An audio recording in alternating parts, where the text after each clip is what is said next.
Vuonna 1343 Ruotsin kirkko määräsi laitattamaan kirkkojen yhteyteen rahankeräystukin.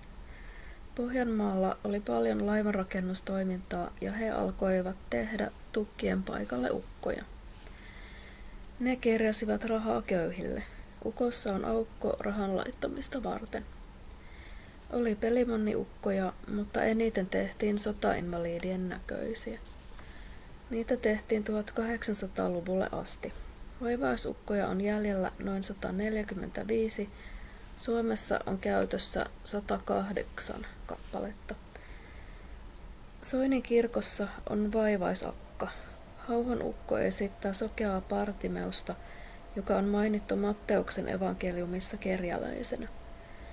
Siellä on myös vaivaisakka, jonka Matti Peltokangas valmisti kirkon pihaan kaatuneesta noin 200-vuotiaasta lehtikuusesta, jonka on sanottu olleen Suomen suurin lehtikuusi. Ukkoja on eniten Länsi-Suomessa, niitä ei ole Itä-Suomessa.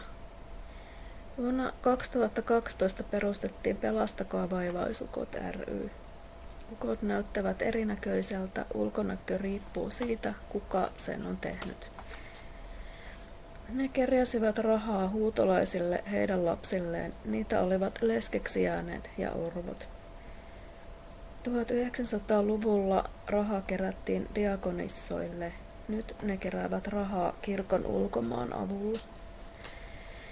Vaivaisukolla on katos, jossa on teksti, jossa sanotaan, että omasta hetkellisestä menestyksestä ei tule ylpistyä niin paljoa, että ryhtyy yleen katsomaan heikompiosaisia.